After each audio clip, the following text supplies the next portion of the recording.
Good evening, everyone, and welcome to another session of the MyMedi Medical Education webinar series, where we bring together leading experts to explore the evolving science and clinical applications of medical cannabis. I've met many of you before. I'm Dr. Carolina Urban, and I serve as the Executive Vice President of Medical Affairs at Avicanna, the company behind mymedi.ca, one of Canada's leading medical cannabis platforms. At MyMedi, our mission is to ensure that patients access medical cannabis through the proper medical channels and under the guidance of qualified healthcare providers. We work closely with prescribers and our pharmacist team to provide individualized support on product selection, dosing, titration, and drug-to-drug interactions, ensuring that every patient's experience is safe, effective, and evidence-based. Our goal here is to ensure that those seeking cannabis for therapeutic purposes are doing so with appropriate medical oversight and ongoing clinical support.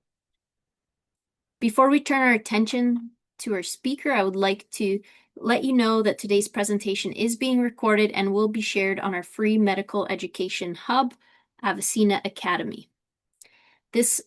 We have a lot of content that's been developed over 20 different clinicians, scientists, researchers, and even our pharmacist team that is available for free to everyone. You can access it through the link here.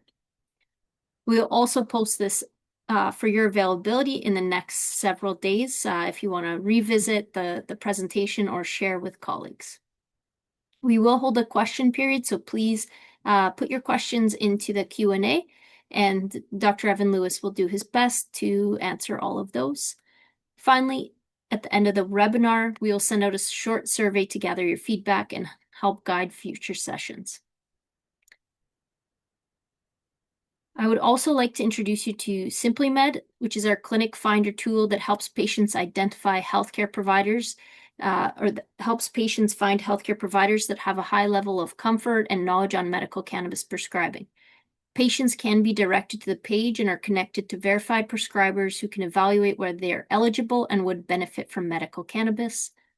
And finally, I would like to announce that we are hosting our 5th annual Medical Cannabis Symposium on June 11th and 12th in Toronto at the Mars Innovation Hub.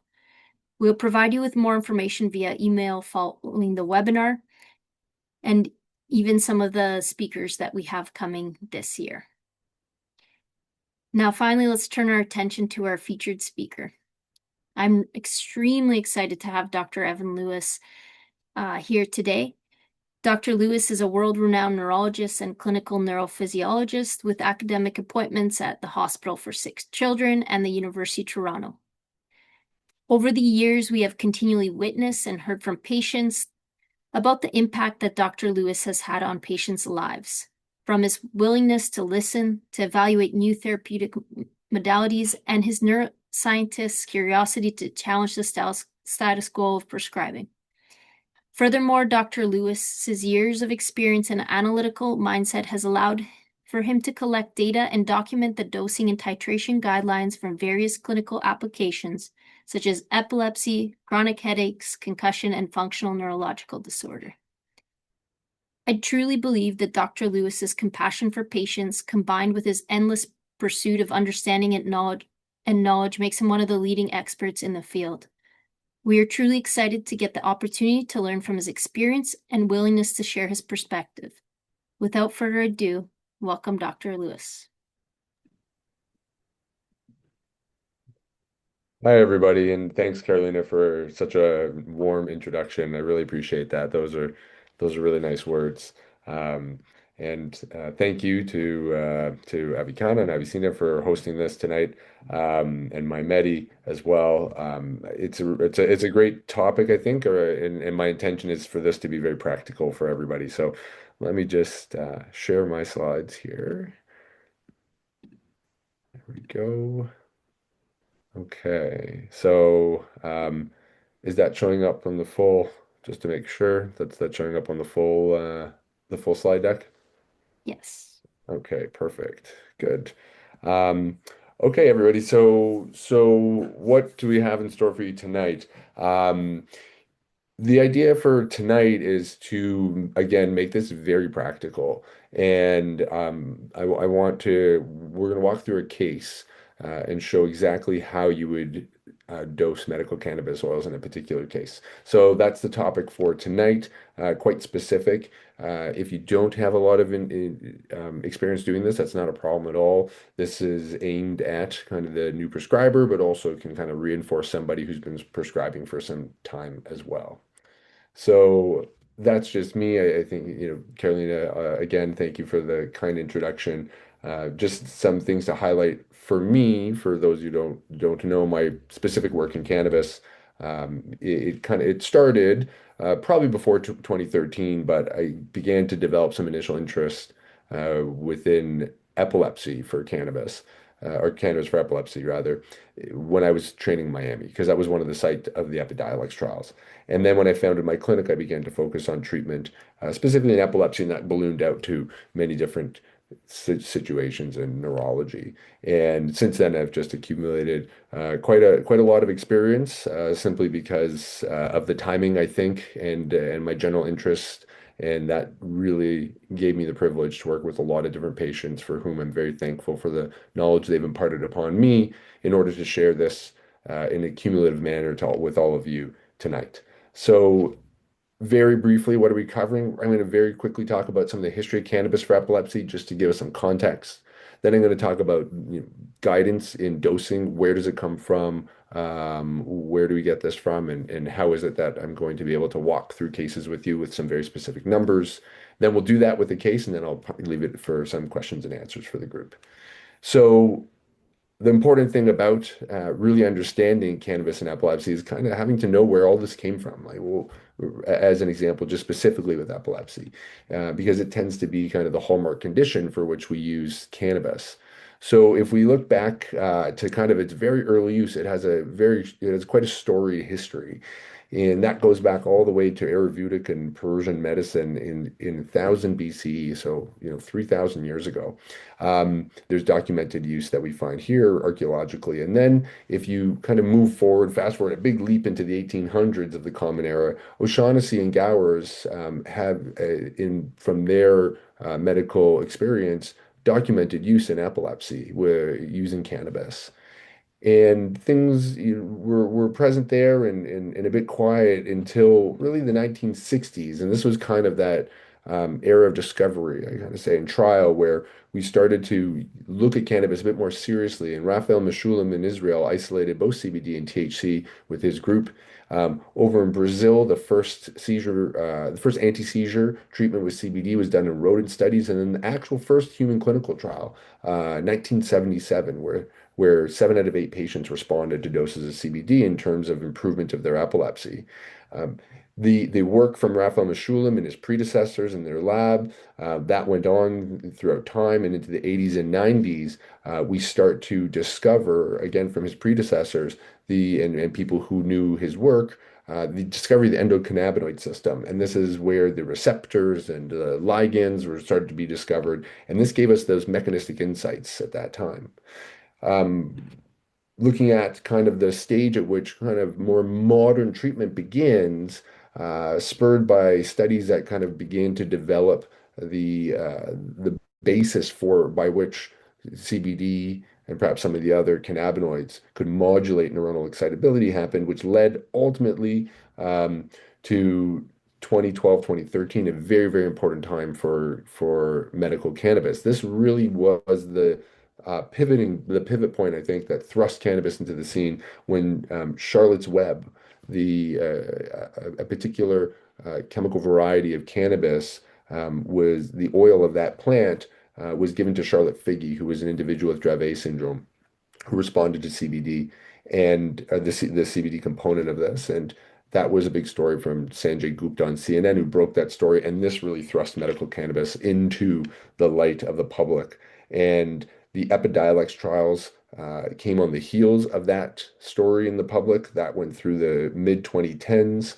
Hannah Deacon campaigned in the UK, and she and her son was the first person to be treated with cannabis there. So that was a significant turning point as well in terms of treatment. Now we get FDA approval for Epidiolex. All right, for Dravet syndrome and Lennox-Gastaut syndrome in 2018. EMA approval follows in 2019. Then it expands to tuberous sclerosis complex in 20 and 21.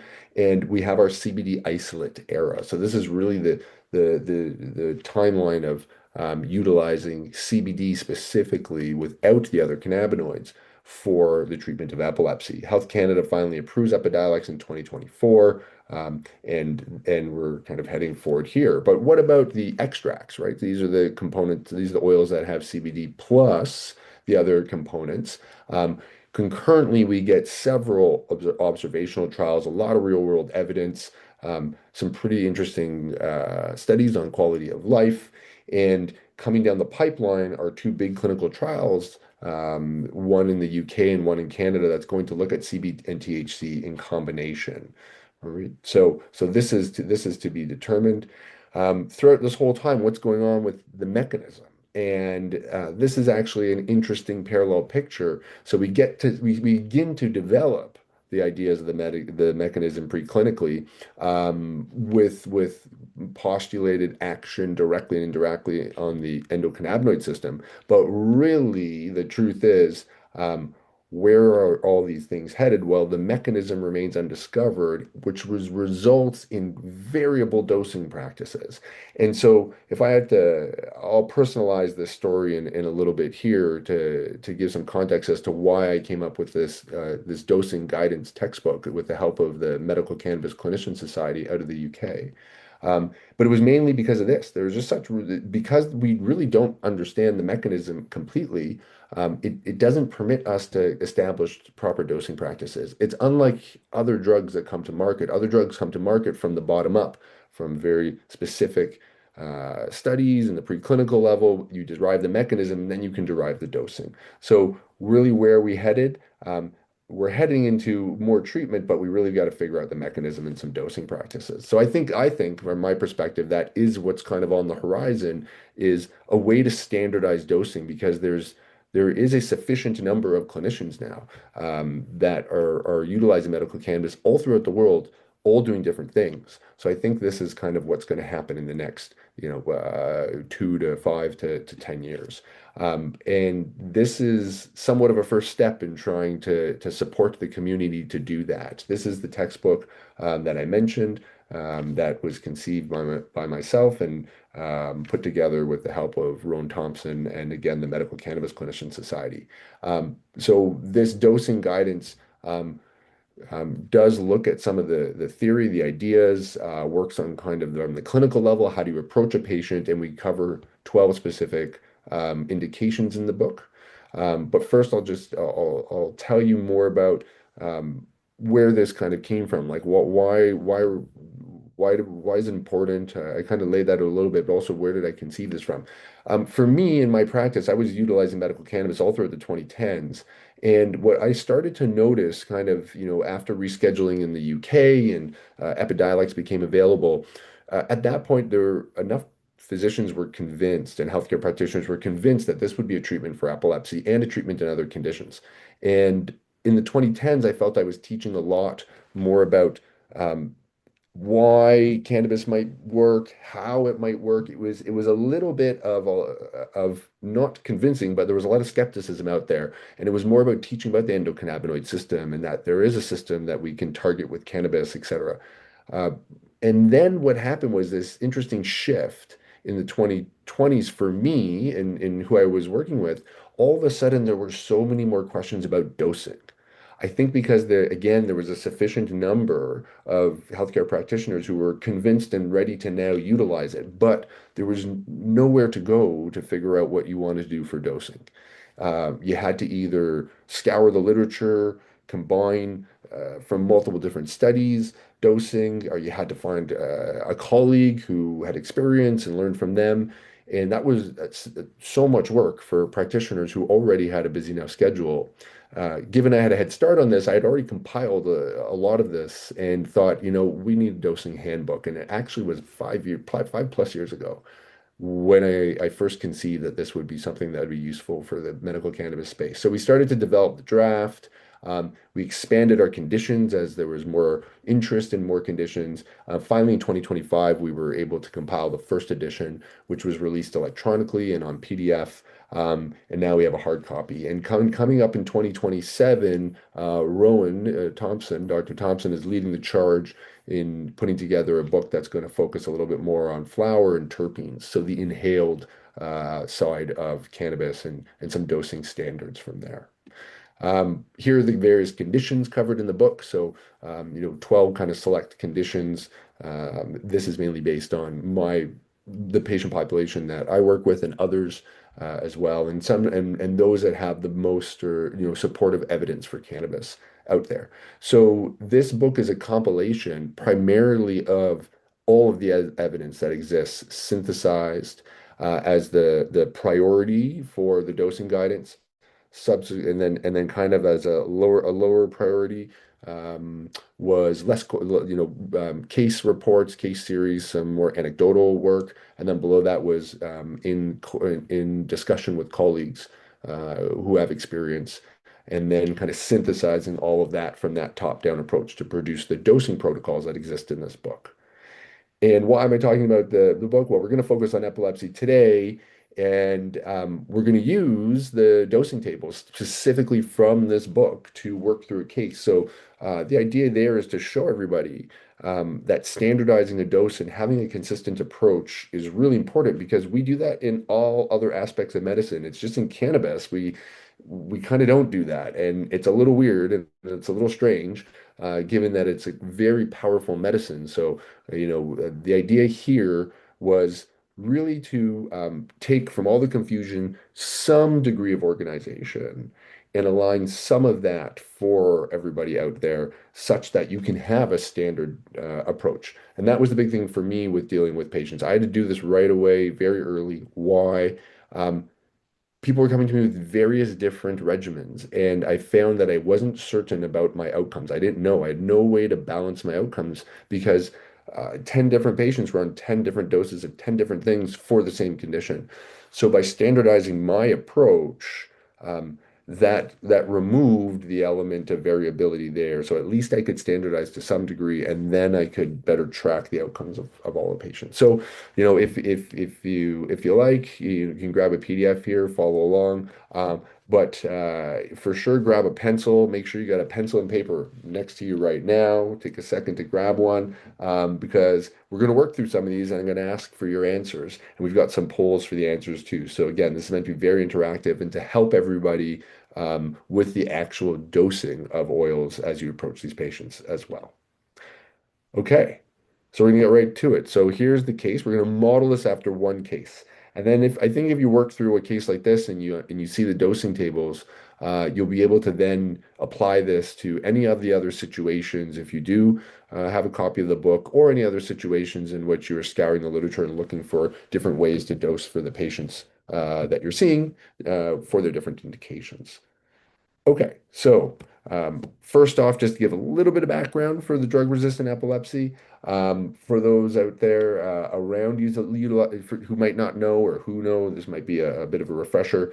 So with epilepsy, what we want to do is reduce neuronal excitability. That's a principle of epilepsy care. That's what all of the drugs do.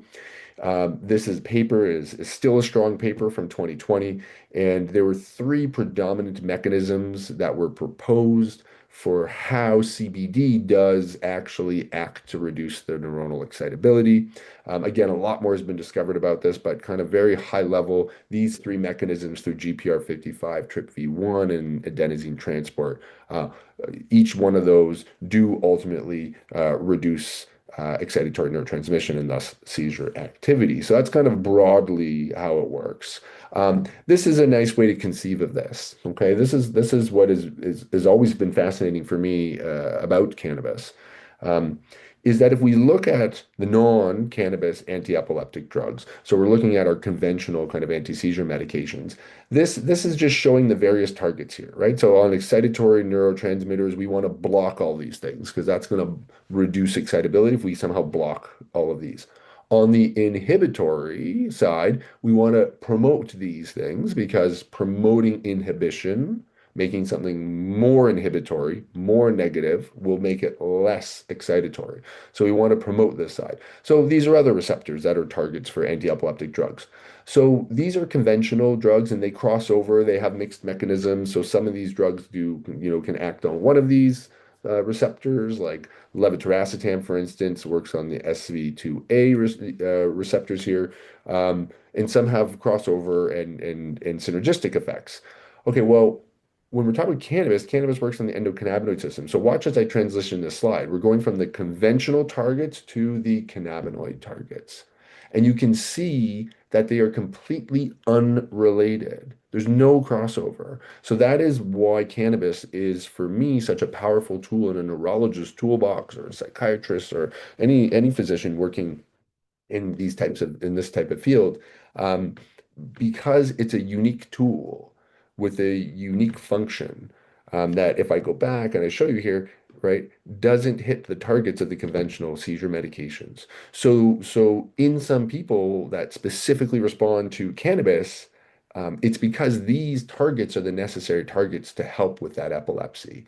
And we can't hit those targets, as you can see, with the anti-seizure medications. So that to me is kind of like a very fundamental principle of the importance of cannabis in terms of the treatment of epilepsy. Okay, so with that background, let's jump to the case.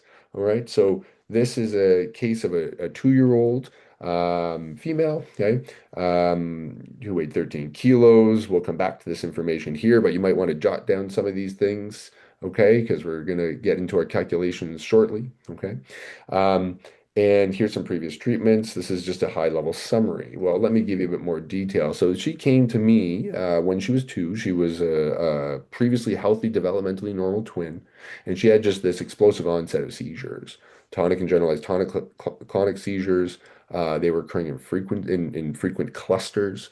So 3 to 4 clusters per day, about 8 to 10 seizures per cluster. So really bad onset in a child who was previously normally developed. Right.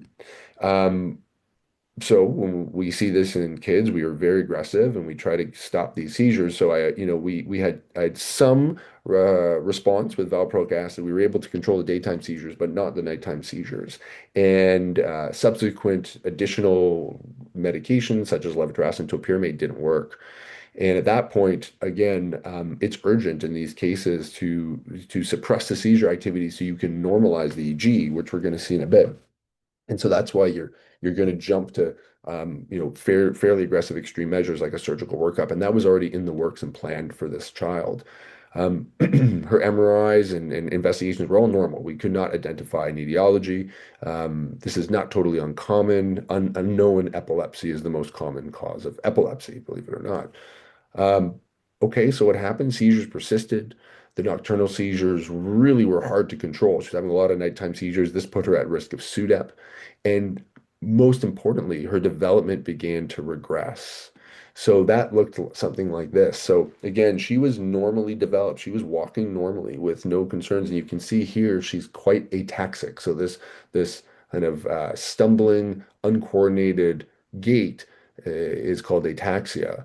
And you can see she just really can't even hold a position in place where, again, she was doing this totally normally before. It also impacted her hands. She lost the coordination of her hands. She was unable to use utensils like she could before or grab markers and color. And when we did an EEG, this is what it looked like. So this is a really active EEG, and this active EEG signifies ongoing abnormal electrical activity. And when the brain is in this state of just ongoing abnormal electrical activity over time, it can't develop.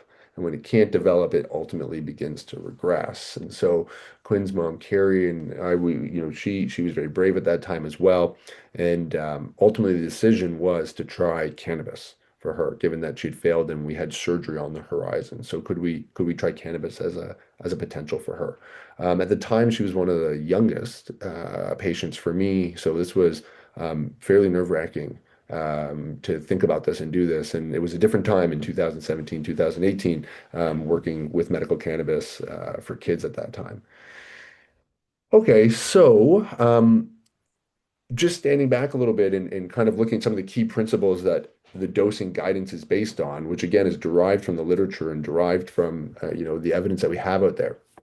The way that I always looked at cannabis was considering, CBD and THC predominantly, discounting all the other cannabinoids for now, but looking at them as two different drugs. And again, neither of those drugs is more important or more special or more worrisome, or, I looked at it very objectively as two potential anti-epileptic drugs, and I still do to this day. Okay.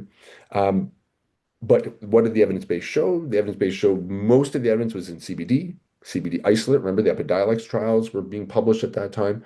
So when I developed my framework, it was this structured and consistent approach where I would first approach these cases with a foundation of CBD, and try different varying doses based on the literature.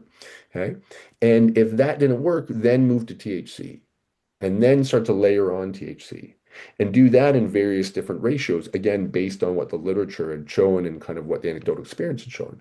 And then from that point, if that didn't work, you're kind of, pushing to areas where there was either very little literature, there still exists very little literature. And so then it becomes increasingly individualized when you start to then consider, okay, what about terpenes? What about the minor cannabinoids and all these other subtleties? Again, so that becomes again much more individualized, much less protocolized. So the entire protocol goes from the best evidence, most protocolized, and kind of as we go up, you decrease in kind of the support you have in the evidence base, and it becomes more again anecdotal and more individualized for the patient. So that's kind of that structured and consistent approach.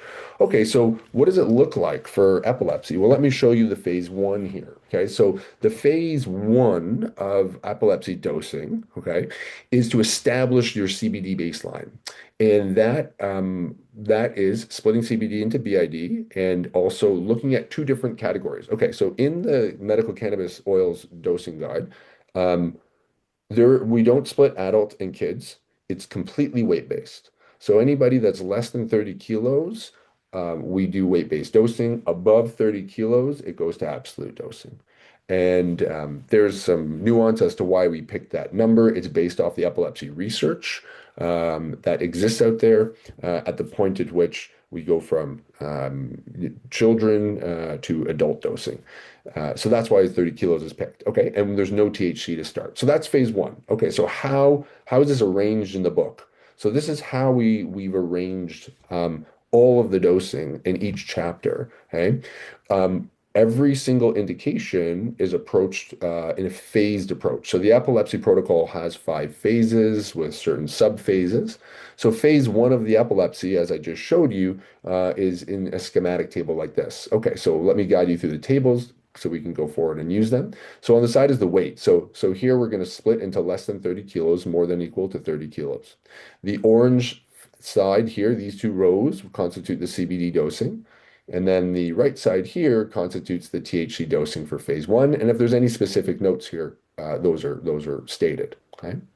Morning, evening. So we can see here, this is less than 30 kilo dosing. The morning dose is 4 milligrams per kilogram, and the evening dose is 4 milligrams per kilogram. If you're going more than 30 kilos, it's 120 and 120. And then each phase has a corresponding titration table for both the CBD and the THC. So in this one, again, no THC, that's your special note here, so we don't ignore this.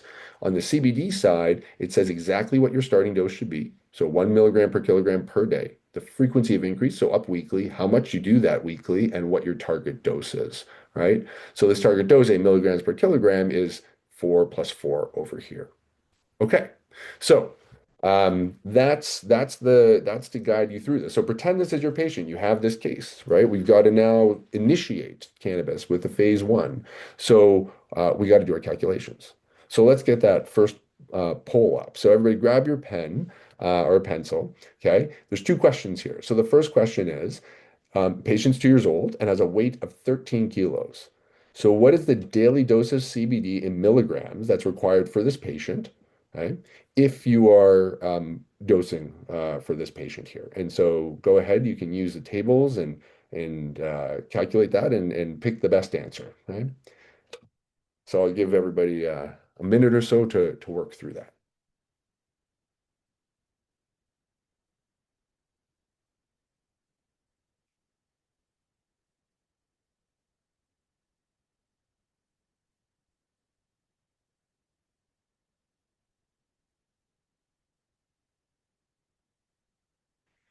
Again, this is a very kind of real world scenario, right? Whether you're using a dosing guidance like this, or you have, um, or you have a specific dose that you like to work up to or want to work up to when you're introducing this for patients, this is going to be the case here. You're going to have to make these calculations. So how can we do this for this patient here?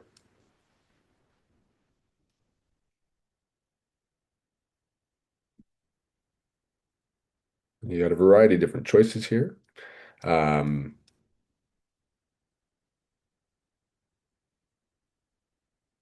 some small, larger. So just make sure you kind of read the question carefully as well.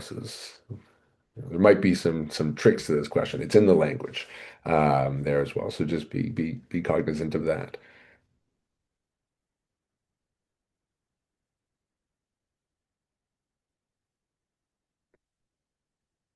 All right, Jessica, do we have answers coming up at this point? Let's see what we have. And you can also just kind of make an estimated guess if you want to. Don't worry. Okay. All right. So all right, I thought maybe we get a poll here, but I guess it's just the answers. Okay, so I think the answers should be everybody should be seeing the answers now. So for question one, hey, we haven't done question two just yet, but question one, the answer is 104. If we did do 104 milligrams, if we did look at question two, that the morning dose is 54 milligrams. Okay, so what I'm going to do is I'm going to just I'm going to show you. Okay, let's see here. Okay, I'll pull this out. So how did those answers come up? So the first answer was 104 milligrams. Can we keep the answers up on, or is that not going to work if I'm writing on here? I'm not sure. Um, okay. Well, let's look. Okay, so the answer was the first thing. Okay, there we go. Good. Let's keep that up there. Okay, so this is a patient. She's 2 years old and has a weight of 13 kilos, right? What is the daily dose of CBD in milligrams? Okay, well, the daily dose, right? We would look to the tables here. Okay, so this child is 13 kilos. So 13 kilos, right? I'm doing this with my trackpad here, so I'm gonna try to make this as nice as possible, right? We're in writing. Okay, so we look here, 13 kilos. Well, we're going to be on this, we're going to be over here in this part of the dosing table. And our daily dose, right, is is 4 milligrams per kilogram plus 4 milligrams per kilogram. So it's both of these things. So it's actually 8 milligrams per kilogram. That's the daily dose we want to get to. And that kind of corresponds with what we have over here in the titration tables. So how do we do that math? Okay, well, we have 13 kilos. Okay, so one way to do it is to multiply by the conversion factor. And that conversion factor says, okay, there is 8. Okay. Again, I'm using my fingers here on a trackpad, so trying to do this as best as possible. 8 milligrams, right, per 1 kilogram. Okay. There you go. So if we're going to then cross out the kilos here, okay, 13 times 8, okay, so if everybody has 13 times 8, that's 104 milligrams. Okay, so that's how we get our answer there. Okay, so that is our daily dose in milligrams, right? And then very simply, the next follow-up question says, what is the morning dose of CBD? So that would be this dose here. Well, that's just half of the 104. So if we divide that by 2, right? There you go. You got 54 milligrams, right? So 54 milligrams. There we go. Okay. And that's how we would figure it out. So there you go. Pretty straightforward. Those are pretty easy. Okay. So what happens next is let's just see here. I'm going to just clear this off. Okay. Okay. So let's do a follow-up question here. Okay, so that's good. So we've got the milligrams and the milligram dose here. All right, well, what we know about our oils, though, is that they don't really come in milligrams, right? Cannabis comes as an oil, so we got to convert this into oil. So can we put up the next question, please? Okay, so the next question here says, um, we have a oil that is less than 1 to 100 THC to CBD it's selected. So this is the oil you pick. Remember the patient's weight is 13 kilos. So if that daily dose is 104 milligrams, what is the final prescribed dose in mils? So go ahead and try to answer that. I'll give everybody a few seconds just because this isn't a poll really. We're just getting quizzes here. So it's hard not to see. We don't really have the answers showing. Unless that is possible. I don't know, Jessica, if that's possible, if we can have all the answers, but if not, that's okay. All right, I'm going to erase some of this here.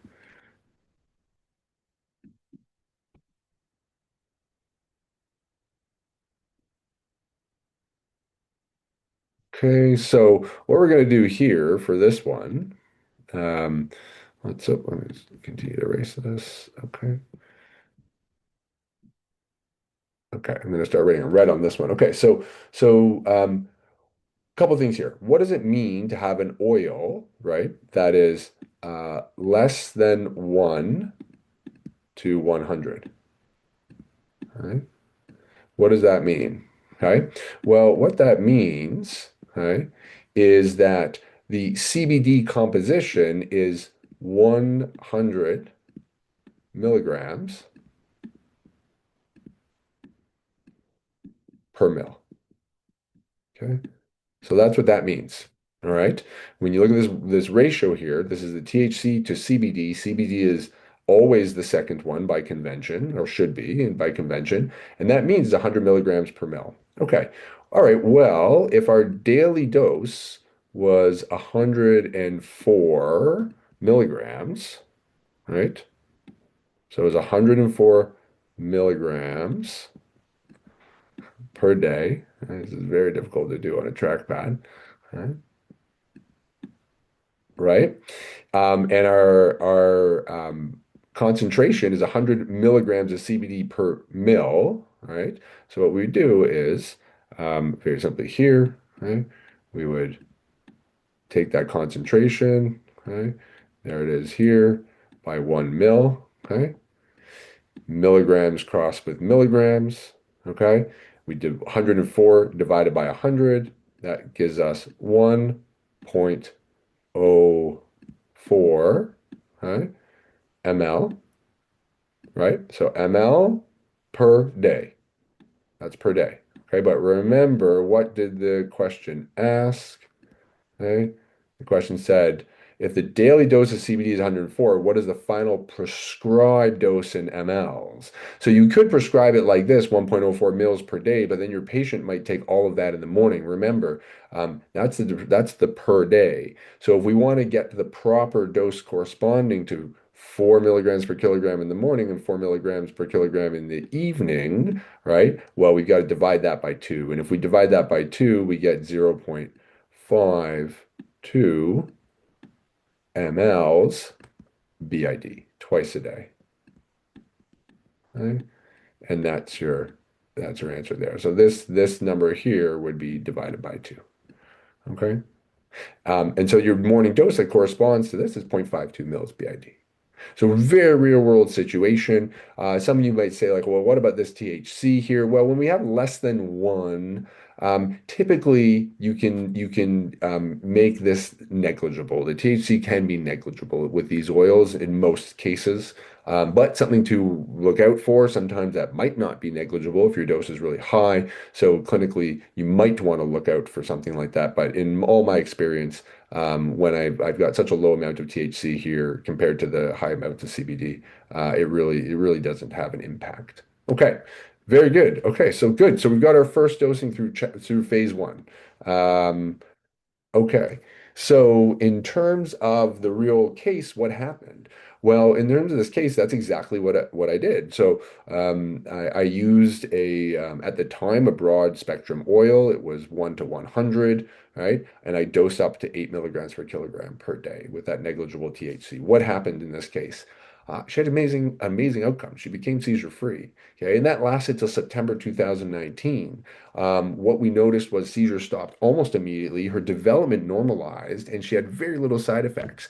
Even her EEG normalized. So that EEG that was there pre-cannabis, which was super active, was responsible for the developmental regression that occurred.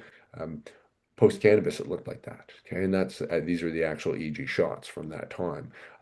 So she had quite an amazing response to the introduction of CBD at that time. Okay, so that was great. That worked really well. However, in September 2019, she has a breakthrough seizure. Uh-oh. Okay. Well, what happened? Well, her EEG, her seizures all came back. Nothing really worked. Tried a bunch of different things. Um, Unfortunately, her EEG kind of became very active again, big seizures. That's what this is showing here. So, what do we got to do? Well, we got to move to phase two now. So, we have to have another kind of plan, right? And that's the plan here. So, what do you do? Well, we had established CBD dosing, it worked for a little bit. Now, moving to phase two is we're going to optimize CBD dosing because we've got room, right? Like that was an introductory dose of CBD. She did so well. If we add more CBD, she should do better. We should get back to that seizure freedom that she had and restore her development, right? So, what is the phase 2A dosing? Here it is here. Okay, so again, no THC. We're going to optimize, and still we're splitting on that 30 kilo difference. So let me show you the two phase 2A, the phase we have. There's a 2A and a 2B. Why? Well, look at the difference here. Phase 2A goes up to 10 milligrams per kilogram BID, so 10 milligram per kilogram and 10 in the evening, 300 and 300 on the above 30 kilo side. The phase 2B goes even higher, 25 and 25, 750, 750. So why do these exist? What's the point? Where is this coming from? Am I just did we just make this up? Did we get together and agree? No, again, based on the evidence. So the difference here is a phase 2A dosing and phase 2B come from the Epidiolex trials. Okay, so it's coming from the data. So these are the five major trials. Two were in LGS, Lennox-Gastaut syndrome, one in TSC, tuberous sclerosis, two in Dravet syndrome. Okay, so if you look at all these trials, look at the Lennox-Gastaut trials, 20 milligrams per kilogram used, 10 milligrams per kilogram placebos. That's what this means. 20 milligrams means 20 milligrams per kilogram. That was the dose. 20 milligrams per kilogram, 20 milligrams, 20 milligrams, 10 milligrams per kilogram. Then on the TSC side, they went as high as 50 milligrams per kilogram and 25 milligrams per kilogram. And people responded, people tolerated, and people responded. So the range of CBD dosing that exists out there in the literature, in clinical trials, the highest level evidence we have in cannabis of all the different cannabis studies is 10 to 50 milligrams per kilogram per day. So that gives us the goalpost. That's the range we should try these patients on before we give up. Or at least that's how you can interpret the available literature out there. And so that's exactly what the protocol does. So phase 2A is testing that higher dose of CBD up to 20 milligrams per kilogram per day, which was more or less sufficient in some of the other cases, because even 10 worked in a lot of these cases. And there really wasn't a big difference, but that's our high dose CBD versus our max dose CBD. So that's kind of the rationale for our 2A and 2B dosing. Okay, so we're now in our case, we're struggling. We've got to figure this out. So we've got to restore seizure freedom. So you move to phase 2A. You have guidance now. You know where to go. Okay, so we're going to try phase 2A first. So let's get the poll question up here, if we can, please, Jessica. Okay, so here's your new scenario. Okay, so you move to phase 2A, and the decision is to stay with this 1 to 100 oil. So you're staying with this less than 1 to 100 oil, THC to CBD. Remember, patient's 13 kilos. You're creating the titration schedule for phase 2A. So you got to make a schedule. What is the final prescribed dose in mils you are recommending to the patient's family? Okay, so what's the final prescribed dose? All right, well, that would just be the dose over here, right? So again, if we're going to, our patient is the less than 30 kilos, and we want to get to 10 milligrams per kilogram and 10 milligrams per kilogram, all right, BID. So what is our final dose? Our final dose is going to be this dose plus this dose, okay? All right, well, again, coming back here, right, our patient is 13 kilos, okay? Let's figure out what our morning dose is or our afternoon dose. So we can just say here, 13 times 10 milligrams, again, over kg. Okay, boom, we cross this, we cross this. What do we get? We get 130 milligrams. Okay, so there you go. Okay, so 130 milligrams is the equivalent of 10 milligrams per kilogram, right? But we're asking for the final prescribed dose in mLs. Oh, okay, we don't have mLs here again, right? We got to convert to mLs. Well, remember, our oil is a less than 1 to 100 oil, which again means 100 milligrams per mil of CBD. So we're going to multiply that by, okay, we want to convert to mils. So our milligrams goes on the bottom, right? And our mils go on top, okay? That's milligrams of CBD, okay? So we cross, we divide by 100, okay? And we get 1.3 mils. CBD. Okay. Well, that's just the morning dose, right? So we need a morning and night. So really the final prescribed dose is doing that twice. So 1.3 mils BID. That's our final dose. So that's the right answer here. Okay. B is the correct answer. 1.3 QAM and 1.3 QPM. That's our final dose. Okay, good. All right. I think we've got another question based off of this one. Let's work out another problem here. So if I can, we can show the next question, please. Okay. All right. So, okay. So what about this? Okay. So I'm gonna let's say I'm erasing all the ink. There we go. Okay. We just erased everything here. Okay. So what happens now? Okay. Well, good. We figured out our final dose. All right. Um, and what we're asking? In phase one, the patient was fully titrated to 4 milligrams per kilogram BID. So we got to the right dose, okay? For phase 2A dosing, you decide to increase by 2 milligrams per kilogram weekly. Which answer best represents a titration schedule? Okay, so it's back to the scheduling. Okay, let's go look at our CBD titration schedule here, right? Um, it says, what is your starting dose at phase 2A? Our starting dose is our phase one dosing. So whatever was your phase one dosing, well, the phase one dosing was 4 milligrams per kilogram BID. We said that here. So, okay, so that's our starting dose. Frequency of increases weekly. And our amount per increase, oh, I give a range here. You can go 1 or 2. Why? Well, you can go anywhere between 1 and 2, and this can depend on your patient. If your patient was very sensitive to CBD, you might want to go slower. If you're in an urgent rush, you might want to go faster. Like in this case, we want to go fast. So that's why we picked 2 milligrams per kilogram weekly. So we're gonna get the upper limit of our increase here, right? So amount per increase is 2 milligrams per kilogram, and our target daily dose is 20 milligrams per kg. Okay, well, if we're gonna go up by 2 milligrams per kilogram, which one best kind of suits this here? Okay. All right. Well, right away, we know our final dose, right? Our final dose, we just figured that out. Our final dose was 1.3 mils BID. That was our final dose, right? Okay. Well, 1.3 mils BID, that automatically gets rid of A and B. Okay. This is, or sorry, B. This doesn't, this one's not, this is high enough, this is high enough, and I think, yeah, the last one's high enough. So B is off. Okay. So we got our three options here. Okay, well, what's the difference between these three options? This one starts at 0.78, this one starts at 0.65, and this one starts at 0.52. All right.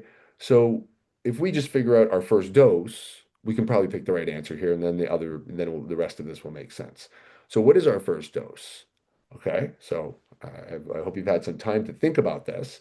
But remember, our first dose in week one of this titration schedule is going to be what?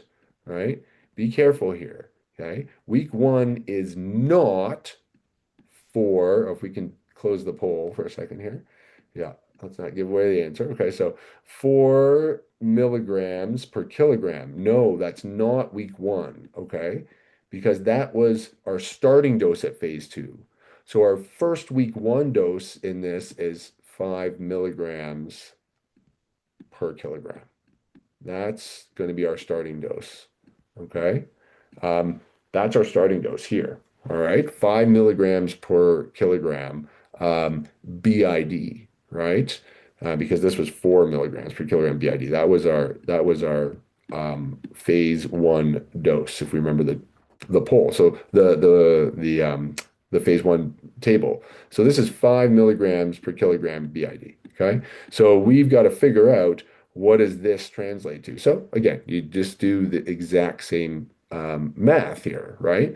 So 5 milligrams per kilogram is going to give us what? All right. Well, how do we figure out what that is? Whoops, here. Okay. You multiply it by 13 kilos. Okay. And if we multiply by 13 kilos, what do we get? Okay. Here. So everybody's doing that math here. And what we get is we get 65, right, milligrams. Okay. All right. So if we've got 65 milligrams, is that our dose? No, again, this is doses. Um, this dose specifically is um, in milligrams. We got to get this into mils. Remember, our oil is 100 milligrams per mil. So if we divide that by 100, like we did in all of our last steps, right? What are we left with? We're left with, I can put it up here, running out of room, 0.65 mils. Okay. And that would constitute our morning dose, right? And then our evening dose would be 0.65 mils. So that aligns with answer number three. And then if you then calculate the next dose would be 6 milligrams per kilogram BID, then 7, then 8, then 9, then 10 milligrams per kilogram BID, right? So the important thing to remember too, right, with this dose here is it's both morning and night. That's why I picked 5 milligrams per kilogram. If we're going up by 2 milligrams per kilogram every increase, and we started with 4 milligrams per kilogram BID, that would be adding one here and adding one in the afternoon dose as well. So that's why our starting dose in week one would be 5 milligrams per kilogram BID. So this would be the proper titration schedule, which is answer C. Okay. Good. All right. So going forward, is that what we did? Yeah, that's what we did. Okay. Phase two, um, started to do that. Now, realistically, I started to do that. So here's some reality. So we started to increase from 8. I got to 11 milligrams per kilogram per day. Okay. So that's not 10 and that's not 11 and 11, right? That's 5.5 and 5.5. So we didn't get up that high, but we stopped. Why do we stop? Because really there was just no response at all. And so again, we were kind of in an urgent scenario here. And given that there was no response at all and she was getting worse, I kind of put the brakes on that. And I was like, I don't think the CBD is going to work. I think we've got to elevate faster and get to the move to THC. Okay. Because clearly the CBD effect had worn off and it wasn't working for her. So the idea here again is coming back to these principles here. By adding the THC, we're going to just help to improve and regulate tone here, or the endocannabinoid tone. So that was the decision. The decision was to add the THC.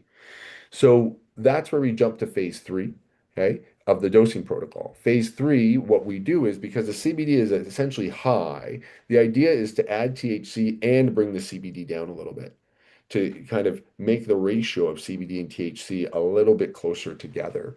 So you're going to lower the CBD THC ratio by lowering the CBD dose. So that's what we do here. We actually lower it, okay? And then you add the THC focused dosing and you start at night. You do that for tolerability.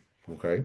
And a little bit of mechanistic stuff there as well. Okay, so this is what phase three looks like. As you can see, we lower down between 4 to 5 milligrams per kilogram. Same on the adult dose, we lower down to 120, 150, and we add this dose at night.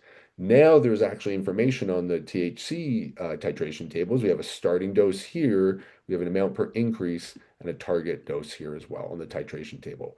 And the CBD starts to tell you how to decrease on this side, right? Because we're dropping this down. Okay, let's put up the next question on the poll, please.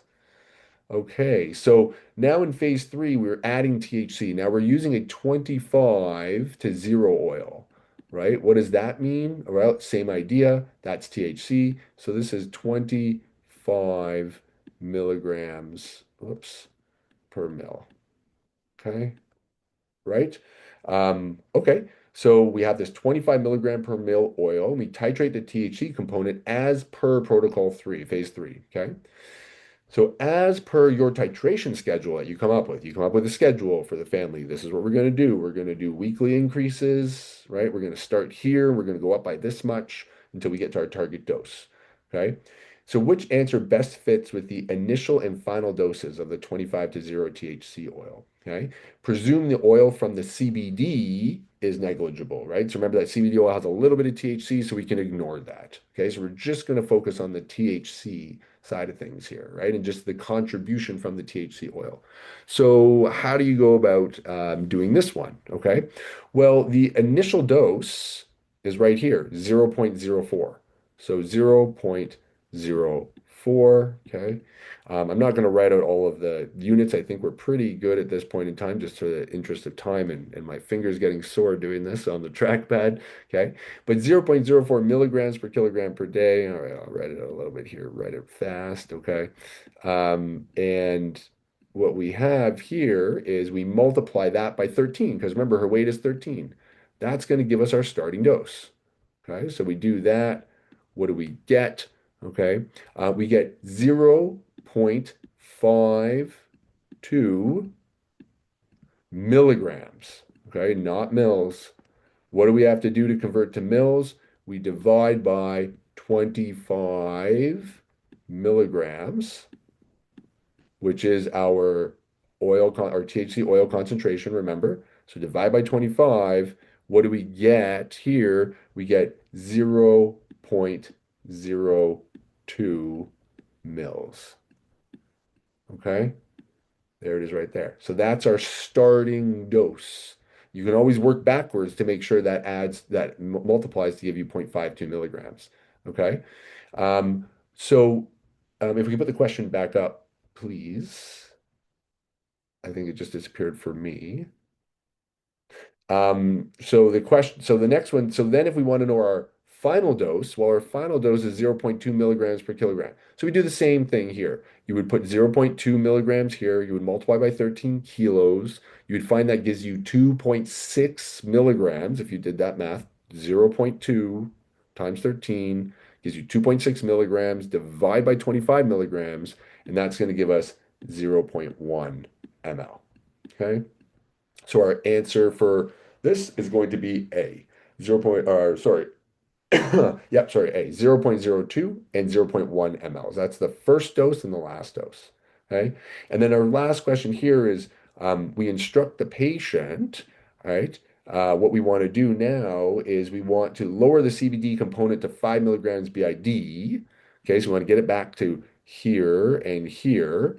But we decide to change our oil because our oil is in short supply. We don't have that 1 to 100 anymore. We now have a 0 to 50 oil, all right, for our CBD. Okay. So what do we do in this case? Well, kind of same thing, same math as we had before. Okay, fine, we can do this. This is no problem. You know this now, 13 kilos. We want to know our milligram dose for 5 mgs per kg, right? Okay. That gives us 65 milligrams, right? And um, 50 milligrams per mil. So now we divide by 50, not by 100, which we were doing before, right? And this is 50 milligrams per mil. What does it give us? It gives us 1.3 mils, right? So 1.3 mils of a 0 to 50 oil is equivalent to 65 milligrams. So our dose would be 1.3 mils in the morning, 1.3 mils in the evening. Okay, so that's going to be our answer. So if we can flash the answers up for everybody so they know. Okay, so there it is. Answer for that second question, answer is D, 1.3 mils BID and 0.02 mils and 1 mil going forward. Okay, good. So let's just finish this case here. What did we do? Move to phase 3. Gotta take my marker off here. Um, Okay, good. So that's what I did. We added that THC right there. We got up to 0.2 milligrams per kilogram. We brought the CBD back down. Okay. Um, Adding that THC turned her around completely. Everything normalized, EEG normalized. Mom says she's the best she's ever been. Okay. She went seizure free. And her EEG, okay, before the THC and after the THC. So her EEG completely normalized, looking even better than before. We don't have that activity up here in the left temporal region, which we saw. If you noticed that before, if you were kind of smart and you know how to read EEGs and saw that with it when she was on CBD before. So this is even better EEG. Okay. And here she is prior to that, and here she is afterwards. 14 months she's there. She is in seizure freedom, everything normalized. She was on no other AEDs and CBD and THC alone. Very quickly to end the story here. She was seizure free up till February 2021, has a breakthrough seizure, contacts a GI illness. Uh-oh, look at her dosing. Okay. So she got bigger, outgrew her dosing. So what did I do? I went back to my tables, right? Made sure I was at the right dosing. No, I wasn't. We need to be at 0.2 milligrams per kilogram for the THC. So I optimized for weight gain. And when I did that, brought her back to her dosing here. Okay, roughly more or less was at the THC dose for phase 3, seizure free up until we all last saw her in August 2025. Where at that point she's been completely well, doing great. And her repeat EEG is scheduled for this summer. And if it's normal, I actually might take her off cannabis, and she might have no medication whatsoever. This is a massive success story. We published her story here with a couple other cases, and we're happy to share this. And this was an amazing Because thing. Dr. Lewis had So experience in cannabis, and we didn't really have to play around with dosing much. And I would say, literally, as we, weaned her off of her AEDs, we noticed an immediate improvement where, she was not able to walk. And the day after we started cannabis, she crawled out of her crib and walked into our bedroom. And we had not seen her do that in a matter of, it was probably close to a year. So it was immediate and again, a very positive experience because our doctor. So I hope you all heard that. That was at the Avicanna Symposium just this last summer, and there was Quinn, and she was there. It was so wonderful to see her, and you heard the story directly from her mom about that. Um, Okay, so just to end, this is a bit of a plug for the Medical Cannabis Clinician Society. And what a wonderful, amazing group of practitioners and from all aspects of healthcare, part of this group here. A lot of excellent education. I'm part of the executive with the Medical Cannabis Clinician Society, and they were instrumental in putting the textbook together. Really owe them a debt of thanks, and we're really happy to kind of share this with all of you. If there's any interest in joining, it's an international group, okay, mainly from the UK, but there's a lot of people from all over the world who are part of this group. And so it's a great way to connect with people throughout the world who are part of the society here as well. So thanks, everybody. Very happy to do that. I know we went a bit over time. It took me a little bit longer to do those calculations with my finger. I got to get a stylus, I think, for next time to be a little bit nicer as well. But I hope it was helpful and you're able to follow along. One last plug that I'll say for anybody's interested. This is kind of we've just newly launched our ketamine assisted and psychedelic assisted therapy program. It's called Homeward Therapy, a totally different branch of medicine, very unrelated to cannabis, even though they kind of get stuck together a bit here, but totally mechanistically different. If anybody's interested, please feel free to reach out, and you can check the website. We just launched it, homewardtherapy.ca. Thanks, Carolina, for letting me do that. Well, thank you, Dr. Lewis, and thank you for giving such a great example. I think one of the things that we've seen over the past several years is, a lot of talk about here's the research, here's what we're seeing. We see patients that have a positive outcome, but to actually see, okay, but what are these patients, what are their doses? What is the titration schedule? So I think it was really nice to have you walk through those direct examples. And one of my first questions before I get to some of the questions that have come in online is, can you dive a little bit more into the other case examples that you have in the book? Yeah. So the we don't use case examples in the book. So that's going to be kind of a second edition. I've developed a series of cases that utilize the book, and so that's going to be kind of a separate either book that we bring out or a course. So I'm kind of working on that. So that's where we'll kind of have that information. The book is meant, it's meant to be extremely practical. So the book literally has the first section has a discussion about kind of some of the things I said here about the approach, what to test for, like in terms of blood work, pharmacokinetic interactions, pharmacodynamic interactions. So it has a short, maybe 50 pages or so less about that. And then the rest of the book is dedicated strictly to dosing tables. So it's meant to be just this practical resource that you have. You get a patient with dystonia, what do? You flip open the book, there's phase one, there's a titration, there's all the it's referenced completely there as well, so you'll know where these are kind of coming from. That's the idea. It's meant to be extremely practical, and short and succinct. That's great, Dr. Lewis. Uh, One question that comes up here is around THC under the age of 25. I know we've extensively talked about this in the case examples, especially in particular to epilepsy, but would love to hear your thoughts and also any recommendations that you have around THC. Yeah, so this always comes up, certainly. I think the first thing, first and foremost, again, to remember is that no medication is given to any child, right, nor adult, but especially children when you're working in pediatrics, without really weighing a risk benefit. I think every medication is like that, but especially with kids too. So none of these are kind of like decisions are made, haphazardly and just go. You're making the decision as a risk benefit, and this is the counseling you do with parents. This is and patients. This is what you talk to them about. You give them all the information so they can make that risk benefit evaluation. This is especially true in epilepsy when there's a lot of tools. So that's kind of like point number one. Point number two is when we look about the detrimental effects of THC, you got to look at the literature and know where it comes from.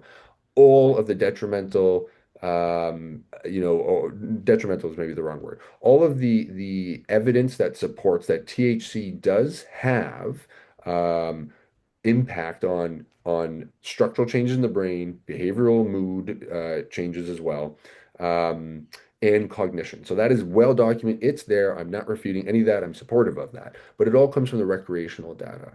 And recreational data is high dose, frequent use, chronic use of cannabis that's inhaled that is predominantly THC, which is like what I mean, like 33% THC, 30 with almost no CBD and a smidgen of the and a variety of the other terpenes and minor cannabinoids, right?